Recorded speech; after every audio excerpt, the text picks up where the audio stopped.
আমাদের জান মাল ইজ্জতকে নষ্ট করার জন্য, আমাদের অবলা নারীদেরকে চরিত্র নষ্ট করার জন্য তারা এক প্রকার গোপন যুদ্ধ ষড়যন্ত্র চালাচ্ছে।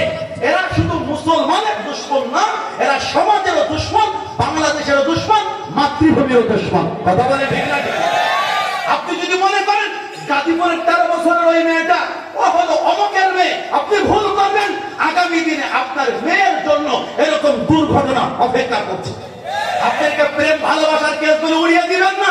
13 বছরের একটা মেয়ে, হ্যাঁ সে হয়তো তার সাথে সে কোনো আন্তরিকতায় জমে গেছে, রাষ্ট্রের নিয়ম আছে, আমরা বললে তো আপনারা মানবেন না। রাষ্ট্র বলেছে 18 বছরের আগে যদি কোনো মেয়ে কোনো পুরুষের সাথে স্বইচ্ছায় যদি অন্যায় করো ওটার নাম রেপ, কারণ রাষ্ট্রের কাছে সে এখনো বালেগা হয়নি।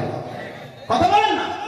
রাষ্ট্র সেদিকে না গিয়ে, প্রশাসন সেদিকে না গিয়ে আগে তাদের কোল টানলো, তাদের পক্ষে কথা বললো, বুঝা গেল এখানে বড়ই ষড়যন্ত্র আছে, চাতুর্যতার আশ্রয় নেওয়া হয়েছে, আমাদেরকে কিভাবে থামিয়ে দেওয়া যায় সে অপচেষ্টা চলছে। কথা বলে ঠিক না? ঠিক না? নাটকের স্ক্রিপ্ট ভালো করে করবেন, এমন কারা করবেন না যে ধরা পড়ে যান। 4 মিনিটের ভিডিওতে আপনি 22 বার কাটছাট করেছেন, কথাকে এলোমেলো করেছেন, দেখে দেখে বলাচ্ছেন, ওগুলো যে কোনো দর্শক মাত্রই বুঝে। কথা বলেন ঠিক না? ঠিক না? আমি ভাই হাফেজে কোরআন না, এজন্য আয়াত আমি লিখে নিয়ে যাই, কারণ মুখস্থ ভুল বলাচ্ছে, দেখে দেখে সঠিকটা বলা উত্তম। আমি এর জন্য দেখে দেখে বলছি, এগুলো সবার সামনে ওপেন। কথা বলেন ঠিক না? ঠিক না? ক্যামেরার মধ্যে যারা দেখছে তারা দেখছে হুজুর খাতা থেকে পড়তেছে, আমি জানো সমস্যা কোথায়, আমি দেখে দেখে পড়তেছি। তাহলে এইটা যখন দিনের মধ্যে স্পষ্ট, ওই বক্তব্যগুলো যে চাপে এবং কোন একটা মতবাদের থেকে বড় কোনো কিছু ইশারা পেয়েই করা হচ্ছে, এটা সাধারণ পাবলিক মাত্র বুঝে। আমরা স্পষ্ট বলতে চাই, ভুলা পানিতে মাছ শিকার করবেন না, মুসলমানদেরকে আপনারা খেপিয়ে তুলবেন না। মুসলমান ব্যক্তিগত যে কোনো আঘাতকে সহ্য করতে পারে, ঈমান ইসলামের পরে আঘাত আসলে তারা সহ্য করতে পারে না।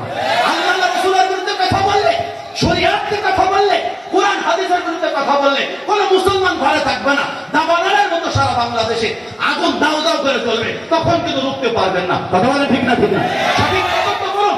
এবং আমাদের সমস্ত মুসলমানদের এক দাবি, এই বাংলাদেশের মধ্যে মুসলমান আছে, ইহুদি আছে, থাকুক, মুসলমান আছে, খ্রিস্টান আছে, থাকুক, মুসলমান আছে, বৌদ্ধ আছে, আরে থাকুক, মুসলমান আছে, হিন্দু আছে, থাকুক, লাকুম দীনুকুম ওয়ালিয়া দিন। আয়াতের বাস্তবতা অনুপাতে যার যার ধর্ম সে তার জায়গা থেকে পালন করবে, কিন্তু ইসলাম নিয়ে যদি কেউ ষড়যন্ত্র করে দাঁত ভাঙ্গা জবাব দেওয়া হবে। অতএব আমরা প্রশাসনের কাছে এই হুঁশিয়ারি উচ্চারণ করে আবেদন রাখতে চাই, অচিরেই এই জঙ্গিবাদী সংগঠন ইসকনকে বাংলাদেশের থেকে চিরতরে নিষিদ্ধ ঘোষণা করতে হবে। এই দাবির পক্ষে আপনারা সবাই কারা কারা একমত আল্লাহকে হাত তুলে দেন।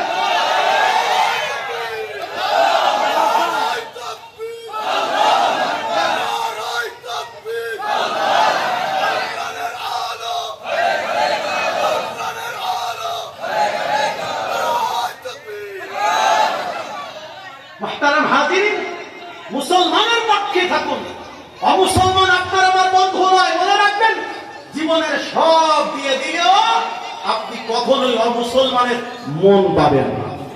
কথা বলেন।